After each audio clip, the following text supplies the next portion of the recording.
You want the extreme zoom of all of your features and... Sure, go for it. Anyway, let's see.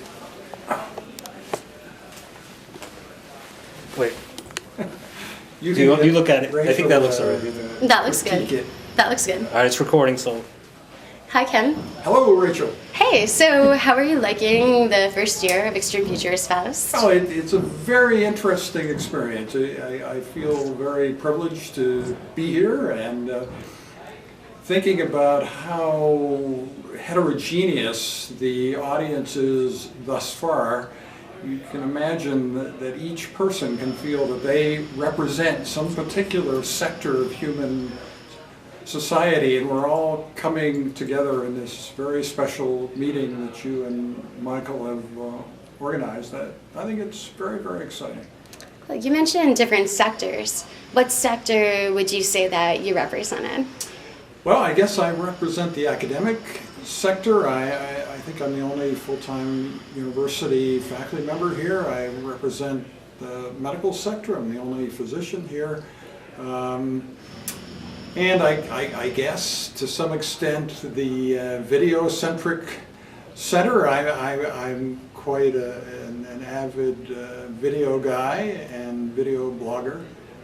So these are some of the areas, I guess, and also kind of rational optimism. So optimism about the future, but based on fact and predicted time course of the future.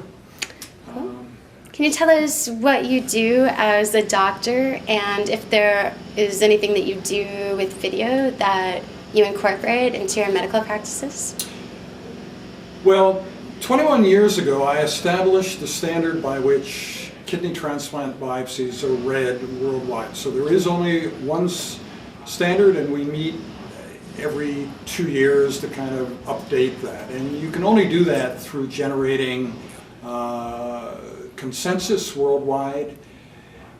Standardizing things is an evil act unless you maintain intellectual freedom. So we're always trying to keep that balance of intellectual freedom while standardizing things. And we've extended it from the kidney to all other solid organs. So our meeting that I run every 2 years not only sets the standard for kidney transplants, but also heart, lung, liver, every other solid organ. So that has given me a natural interest in electronic communications and in reaching people in all sorts of technologically modern ways. And yeah, I do a lot of videos. I discovered when blogging became fashionable that I was much more effective and maybe more comfortable doing video blogging than text, and you seem to reach more people that way. It's more alive and real than text blogging. So I guess I'm a physician who is quite into video at all different levels. Do you meet other physicians that work in transhumanism that are also into new media? Well, I think it's a fairly rarefied group. There are people who are getting into medicine. You may know that Michael Vassar from the Singularity Institute has started a new medical company. And so there's kind of intriguing connections between new medicine startups and the transhumanist group or movement in general.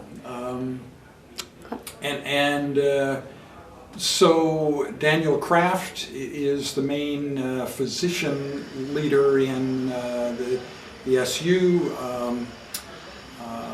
medicine component. So there are physicians who are starting to specialize in this area, being media spokespersons, I guess. And some of them have actually stopped practicing medicine, so they don't see patients anymore. They just do this new stuff.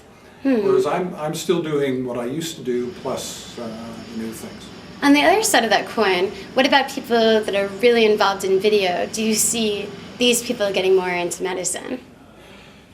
Yeah, I think that medicine is a bit more consequential than other things. So I think one thing you're always after in a video is having high impact.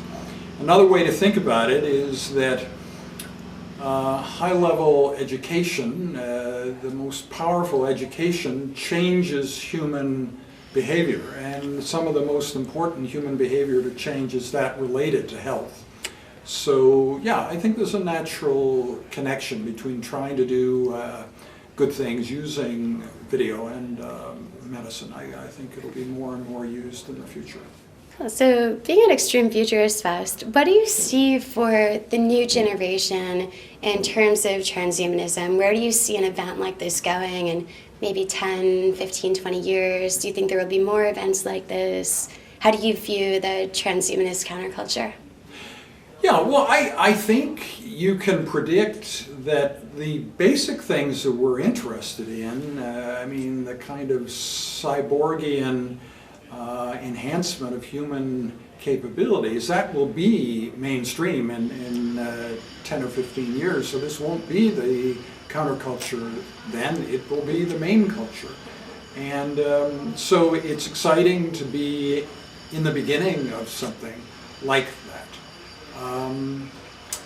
And I think it's interesting to think of all the various paths in which things could go now, but the most important thing is that there be many paths. Definitely. So that means we have to reach a lot of people and get a lot of different people studying things and, you know, recommending, for instance, how the coevolution of humans and machines can turn out in a very positive way for human beings.